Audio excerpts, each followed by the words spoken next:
Well, I was planning on making the next video on the channel about yeah, 6 months ownership and just giving some feedback about the car and how it performed in the last 6 months and what I like about it, what I don't like about it, stuff like that. And unfortunately, this video is about something else. So yeah, as you can see, the car is, I don't know if it's totaled. I mean, if it's a total loss or maybe it can be fixed, but it's pretty damaged from what I can see. The airbags have blown. I guess the windshield is cracked from the airbag. The dashboard has to be changed, but I will give you a short list of what I can see wrong with the car. First of all, I want to thank everyone who said nice words and everything on social media. Thankfully, I was alone in the car. My baby and my wife were not with me. There was no one with me. Thankfully, I'm okay. Everyone else implicated in an accident, and I will describe what happened shortly, is okay. So nobody got really hurt. There was one woman that was taken to hospital because she said she has some neck pain and her foot was hurting, so she was taken to the hospital. But from what I saw there and from what she was, I looked at her and everyone was talking to her, she was fine. There was no broken limbs, there was no blood, everyone was fine for the most part. But yeah, let me explain what happened. I was going down the road. It was night around 11:45, and there was nobody in front of me, there was nobody behind me, there was traffic coming towards me. There was a big line of traffic, and the second car in the line wanted to pass the first car coming towards me, but they realized they don't have the space to do it because I was coming in the other direction, and they wanted to go back into their line, obviously, to avoid any collision and everything. But in the process of going back into their line, they hit the first car somewhere in the back of the wheel, basically doing a pit maneuver, if you know what that is from the USA car chases. But they did a pit maneuver, and the first car basically started to spin round and round on the road. The second car in that row ended up rolling over, and the first car spinning around hit my car basically. I saw what was happening and I braked as hard as I could. My car basically was almost stopped. Maybe I was doing 10 or 5 kilometers an hour, something like that. But the other car, spinning round and round, was still carrying some speed, so they hit my car. Overall, the speed combined probably around, I don't know, 45 to 60 kilometers an hour. And the result is this. I don't know what to say. Is this a good thing for a 45 to 60 kilometers an hour collision? I think it is. It's not that bad, to be honest. As you can see, there's nothing really wrong on this side. I don't know if this headlight is broken or not. I don't think so. The bumper obviously is totally gone. This underside plastic or whatever it is broken. I can see that there is another plastic piece holding this bracket, something that's broken. And obviously headlights, the hood. This fender is gone. This fender liner is gone. From what I can tell, the wheel is not centered, so maybe there's a problem with the actual components of whatever is down there, Maybe those are broken as well. They seem to be bad, to be honest.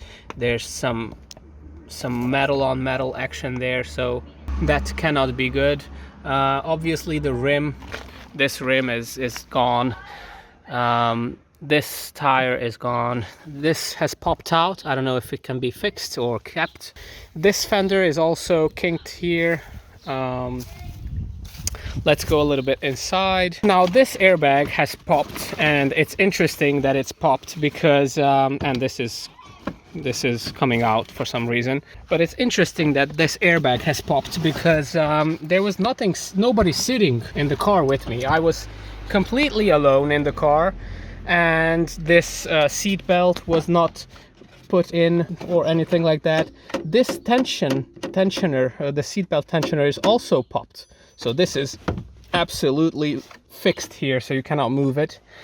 And I don't exactly know why this popped. Maybe the algorithm of the car decided that the car is hit in a way that I might go this way with my head, and then this would help me in some way. I have no idea. But obviously this airbag has popped as well. The windshield has broken, because this, when it exploded, broke the windshield. I think that's a really stupid design when they do that.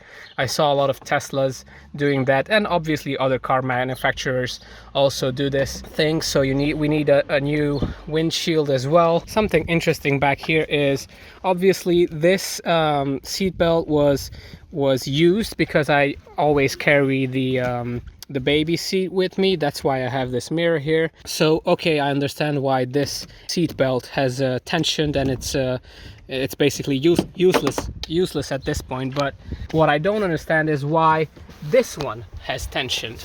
Like I said, there was nobody with me in the car, and yet this seat belt is now tensioned in a way that basically ruined this plastic. So maybe the back seat also needs to be changed, or this plastic piece, I have no idea. But this has been sitting here since Sunday early morning, so it's been a few days.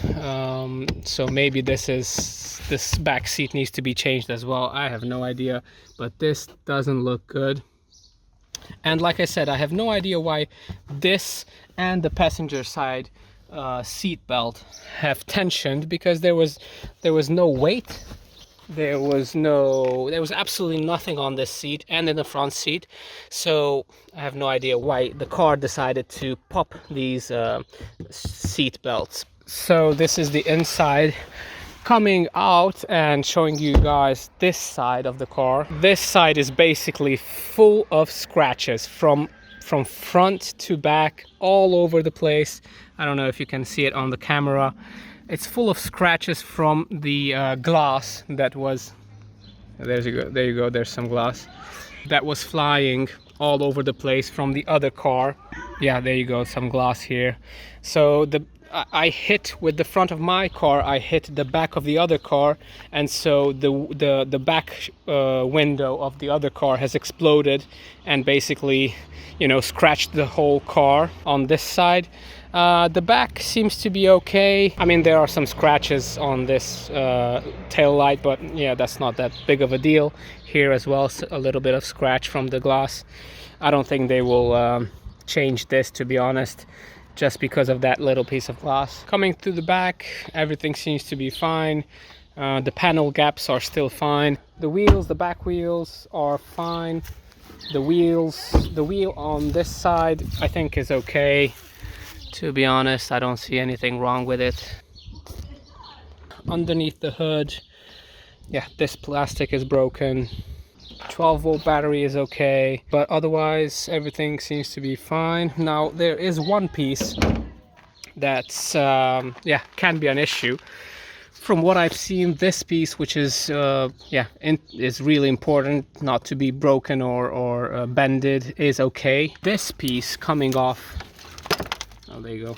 This piece coming off of the frame into this piece that's holding the fender, basically, is yeah, it's pretty bent, and I see no bolts, no way of taking it off and putting another one.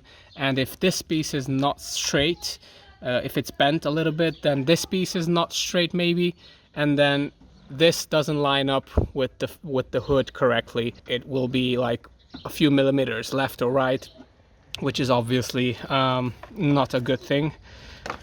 Other things, this fuse box is broken. I guess that's not a big deal. And let me see the battery, because I didn't have time to look at the battery.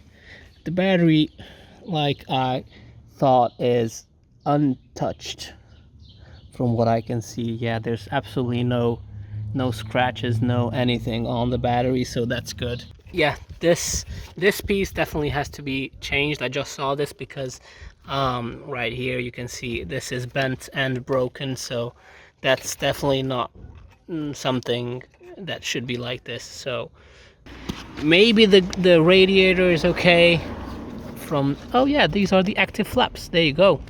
Did you know that the Kona has active flaps? There you go. I did not know this, and this is a little bit embarrassing, but there you go. We learn something every day. Yeah, definitely a lot of stuff broken, and I didn't even see the car on a lift to see if something else is broken or not.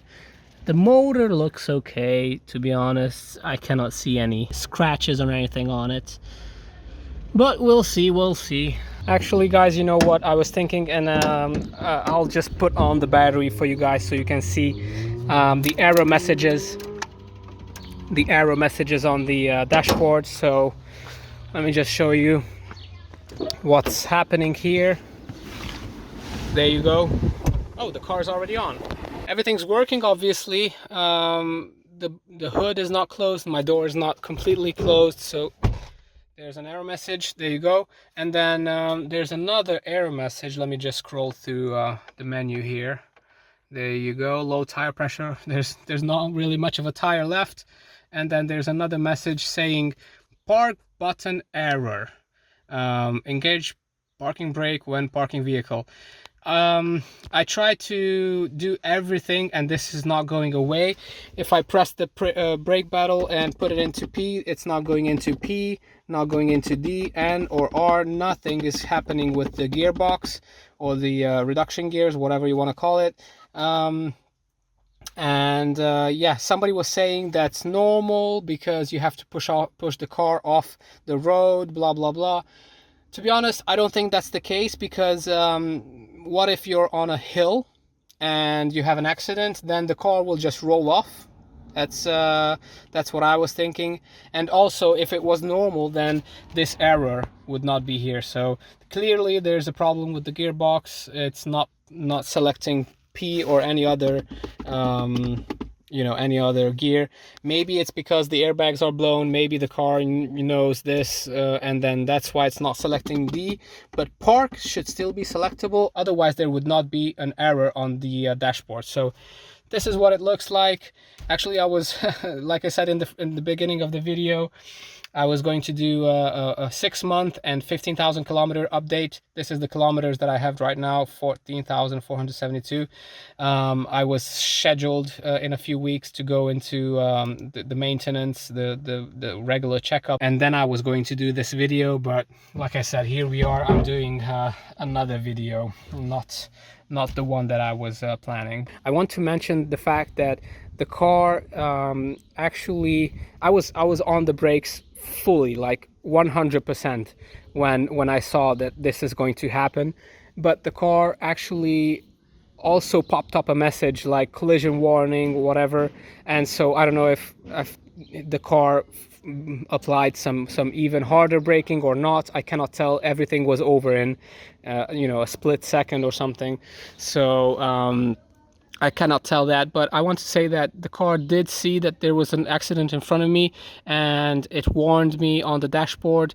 Even though it was really late, it was basically completely dark outside, and yeah, the car saw this, and that's a good thing. It means that the collision warning systems work even at night, even in complete dark situations, which is good.